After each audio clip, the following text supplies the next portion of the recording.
When you're coming off a 6-win season, there's no excuse not to have an edge, but a little bit of help can't hurt. It's complicated when you have a bunch of players who are established, but also need to have an air of proving yourself. And I think the Niners will be in some situations, one created by one of their new coaches, not Robert Saleh, but Brant Boyer, which is helpful. And another with some of these joint mini camp practices. Historically, if the Niners had a joint practice, you'd be hard pressed to find a team that you might have a little more animosity for than a joint practice with the Raiders. But that's not the case this year. I think the Denver joint practice has a chance to be a little spicier. First, it's early, August 7th, before the spring football game, before the preseason game against the Broncos. It'll be in Santa Clara, so I like it because it'll be, close to home. We can see it. But don't forget, Denver's got Mike McGlinchey. They've got Talanoa Hufanga. And now I'm kind of hoping he'll be back for this, Dre Greenlaw. So Denver's going to have two guys who were just on the Niners, three guys who within the last 2 years have been on the Niners that could just kind of elevate the animosity. If animosity, I don't know if it'll be animosity, but just kind of, they got something to prove. Like if you're McGlinchey, if you're Greenlaw, if you're Hufanga, and you get a chance to come practice in Santa Clara, you might pop somebody in a way that you shouldn't. So I think that'll turn the temperature up a little bit in a way that's great for the Niners. I think that the thing that's great with the Raiders, it's not any historical stuff with Vegas. It's Pete Carroll. Pete's so familiar with Kyle and the Niners and vice versa. And Pete runs a highly competitive operation. That's a hallmark of everything Pete's done. And especially this year in year one. The other thing that's really interesting about the Raiders and an opportunity to practice with them, two things. It's Ashton Jeanty, the running back, who is an excellent runner, also a very good pass catcher. So as D. Winters is battling it out with Nick Martin for that weak side linebacker spot, one of those guys are both, they could be in some really interesting spots when it comes to defending the run and a running back who can catch. But the other part is Chip Kelly. And Chip Kelly is one of the best in football at the run game. And so I think it's going to be a really useful practice because I think there will be run game opportunities. There will be a position battle put in a difficult spot, and let's see who wins that thing. And then Pete Carroll in year one, I think he'll have even more kind of that Pete Carroll competitiveness that he's always had. Year one, he's trying to establish a culture with the Raiders. And I think you'll see a team that's going to go hard. So I think the Niners are going to mini camp practice, joint practice against two teams that are going hard. And I think Pete's going to push the envelope. And I think that's great. And then Denver's got guys that'll naturally kind of push the envelope. So there's that. Then I was reading on this week, I guess today's Thursday, so maybe it was late Wednesday, Thursday morning. Matt Burrows did an article where he talked to Brant Boyer, the new special teams coach for the 49ers. Now, if you've heard me over the last few months, you may know that I have said that I think the 49ers special teams is going to be significantly improved this year, separate from Jake Moody. I don't know how that kicking thing is going to shake out. But I do think that Boyer carries a gravitas as a former player that Kyle Shanahan just has to respect. And you go read the whole article. Barrows, here's a quote. Boyer said he wants to instill pride among 49ers special teamers. So my theory was Kyle is going to give Brant Boyer more responsibility, more leeway, more rope than other special teams coaches. And I think it's already proving to be true. Quote, I'm here to do the best job I can to create a culture that it shouldn't be like a punishment to play on special teams, said Boyer. And I think teams around the league, some guys come out like, oh, man, I don't want to play special teams. It shouldn't be like that. That's how I made a living. That's how a lot of guys make a living in this league. And you can create a culture that guys know you give a damn about them. They're going to play for you. You want to have star players on a team. And the Niners have star players. But I think at a time when you're trying to prove something again, reprove something again, especially with special teams, it's valuable to have a defense that doesn't have that many guys on scholarship. And so maybe there is also here another opportunity for players to act like they got to prove something. Prove you belong on special teams, prove you belong on defense. If you look at my Niners depth chart, there's basically 2.5 guys. You could argue 3 guys that are quote unquote on scholarship, right? If you come to Nick Bosa and say, I want you to play, hey, I want Nick to play special teams, Kyle Shanahan might step in on that one. Like, no. You say Fred Warner, I want Fred. Kyle could step in on that one and be like, nah. You say Diamador Lenore, that's my half. Like, you could step in and say, nah. But every other position is players that should be acting like they got something to prove. And you know what? I think Lenore's he plays like a guy with something to prove. Fred Warner plays like a guy with something to prove. It would be interesting. I'll be very interested early what the special team, like what do the coverage units look like? Are there any starters? How many starters are there on the coverage units? Like, would a healthy Malik Mustafa play?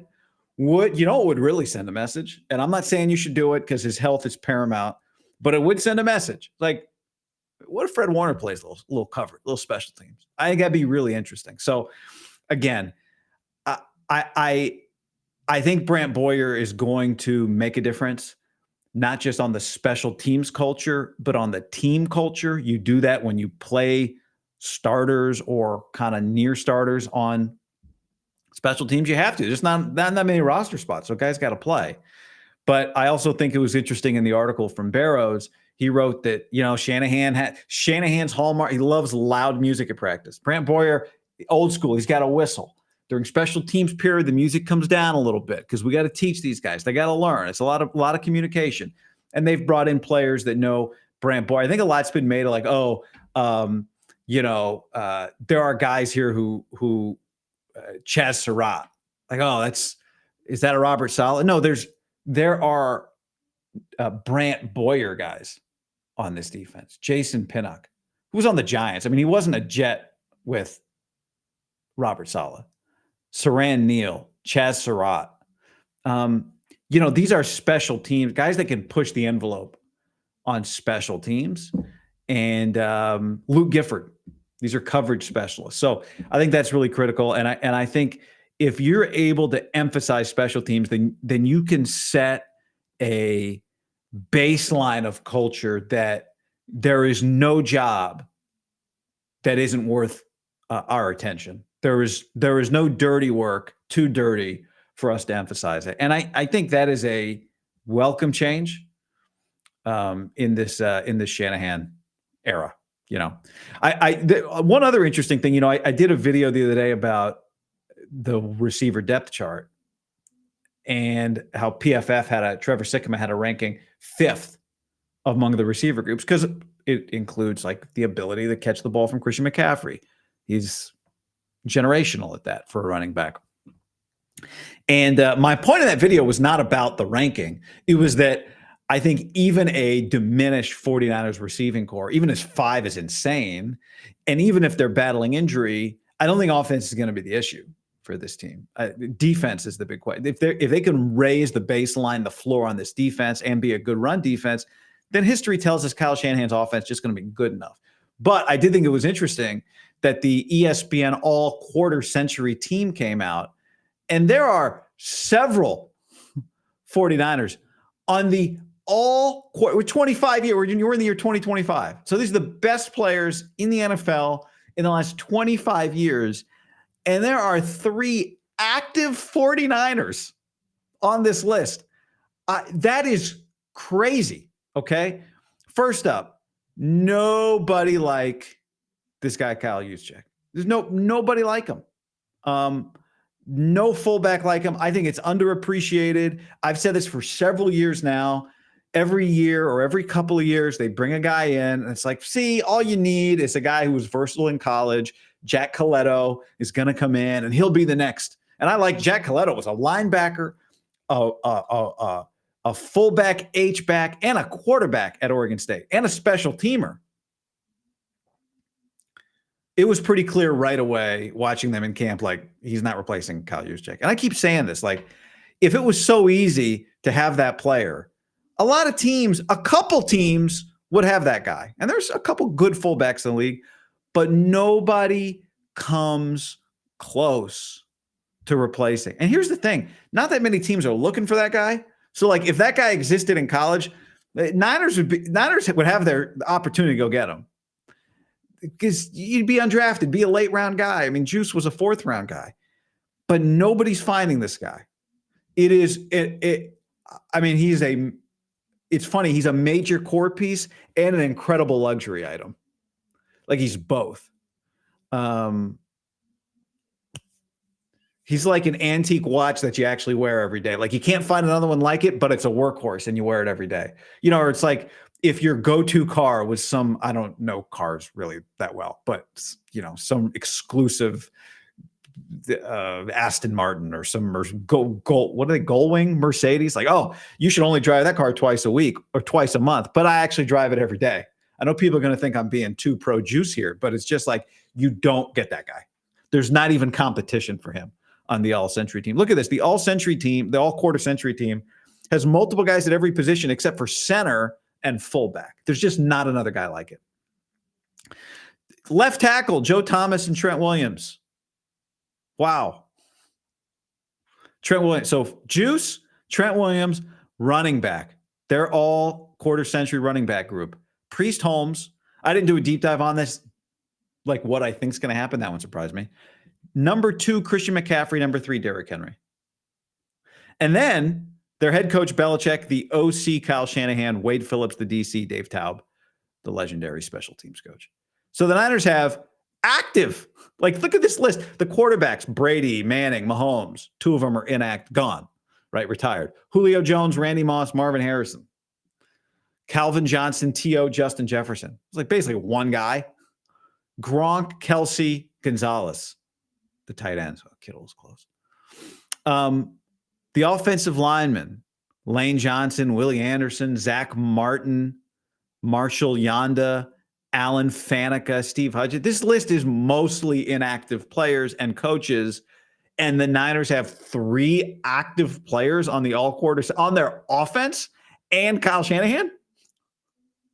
I would imagine, I didn't read it, but I would imagine part of the Shanahan pick is like, the whole everyone, you're like, oh, what about McVay? It's like, can you put McVay ahead of Kyle as the OC because Kyle came from, I don't know, maybe they just, but anyway, it really does shine a light on how disappointing it'll be if this group doesn't win a championship. And they've had 2 great opportunities. George Kittle said the other day, people say our window's closed. The beauty is, you can just bust through a window and reopen a window, which is true. But there's no doubt that Juice and Trent and McCaffrey, especially given that McCaffrey just plays running back, were near the tail end of their prime. I mean, Trent's health, it's amazing his prime still goes. But the write-up on McCaffrey is the best receiving back the last 25 years. McCaffrey needs to be included on this roster. He averages 47 receiving yards a game, more than anyone in the last 25 years that has at least 500 carries in that span. But what makes him special is he's almost 5 yards a carry over his career, 14th best among running backs this quarter century. So, incredible. He's incredible. Trent's incredible. Juice is a unicorn. You have arguably the best play caller. It's weird because I guess you'd be like, well, what about Andy Reid as an OC on that roster? Whatever. You could argue whether Shanahan should be the number 1 guy on that list, but he's, without a doubt, he's in the conversation. So it just really highlights the elite firepower on this offense. And then the other thing is Kittle's very close to being an all-century tight end. And I think it just highlights how high the floor on this offense is. It's another way to highlight it. And how much a Robert Saleh and Brant Boyer together, they need to be the help that Kyle Shanahan clearly needs to get over the top. Interesting stuff. All that interesting stuff.